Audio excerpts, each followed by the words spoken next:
Hello friend, আজ আমাদের কাজ ছিল একটি এসি নো কুলিংয়ের। তো এটি সার্ফ কোম্পানির ইনভার্টার মডেল এসি। তো এসিটি চালিয়ে আমরা দেখছিলাম এসিটি হাই অ্যাম্পিয়ারে চলছে আর ঠান্ডাও ঠিকঠাক হচ্ছিল না। তো ফাইনালি আউটডোরটি খুলে দেখতে পাই যে ফ্যান বেসটি ভেঙে ব্লেডটি আটকে গিয়েছে কভারের সাথে। তো এখন আমরা এই ফ্যান মোটরটি এবং ফ্যান বেসটি খুলে নিয়ে এটিকে আমরা ঠিকঠাকভাবে রিপেয়ার করে আবার ফিটিং করব। তো ফাইনালি খোলা হয়ে গেছে, দেখতে পাচ্ছেন পুরো রাস্ট খেয়ে নষ্ট হয়ে গিয়েছে নিচের দিকটা। এটিকে আমরা ঠিকঠাকভাবে রিপেয়ারিং করে ফিটিং করে কাজটি কমপ্লিট করব। আর ফ্যান বেসটি দেখতে পাচ্ছেন আমরা রিপেয়ারিং করে মধ্যে ফিটিং করে দিয়েছি। যেহেতু নতুন পাওয়া যায়নি, তো এই ভাঙাটিকেই আমরা ঠিকঠাকভাবে রিপেয়ারিং করে ফিটিং করে দিয়েছি।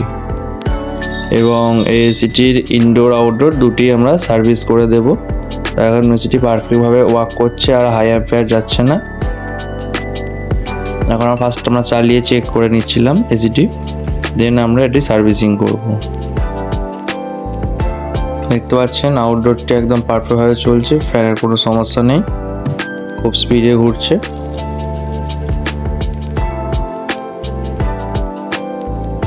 আর পারফেক্টভাবে রিটার্নও আসছে, তার মানে এসি ঠিকঠাক গ্যাস আছে। আর দেখতে পাচ্ছেন এর ফিল্টারটি কি পরিমাণ চোকড হয়েছিল, যে কারণে হাওয়ার ফ্লোই খুবই কম ছিল। এখন আমরা পুরো সিস্টেমটিকে সার্ভিসিং করব। দেন আমাদের সার্ভিস হওয়ার পর দেখতে পাচ্ছেন কি পরিমাণ নোংরা বেরিয়েছে কয়েল থেকে। যারা ফিক্স উইথ সায়নের চ্যানেলে নতুন, চ্যানেলটিকে সাবস্ক্রাইব করে নতুন ভিডিও দেখাও শেখার জন্য। আর এটি হচ্ছে ইনডোরের প্যানেলটি, যেটি খুলতে খুবই অসুবিধা হয়েছিল। দেখতে পাচ্ছেন, দেখে মনে হবে যে প্যানেলটি ভাঙা, বাট এরকমই সিস্টেম। সব চেক করে নেওয়ার পর আমরা আউটডোরটি খুলে নিয়েছি ওয়াশ করার জন্য। আর এখন দেখতে পাচ্ছেন আমরা জেট মেশিনের সাহায্যে আউটডোরটি ভালোভাবে ক্লিন করছি।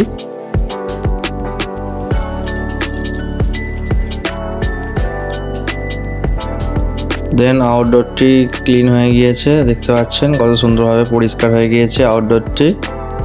তো এখন আমরা এর আউটডোরের প্যানেলগুলি আমরা ওয়াশ করে নেব এবং ওয়াশ করার পর ফিটিং করে এসিটি চালিয়ে দেব। আর ইনডোর কয়েলটি দেখতে পাচ্ছেন একদম পারফেক্টভাবে পরিষ্কার হয়ে গিয়েছে। আবার দেখা হচ্ছে নেক্সট ভিডিওয় নতুন কিছু নিয়ে। সম্পূর্ণ ভিডিওটি দেখার জন্য থ্যাংক ইউ।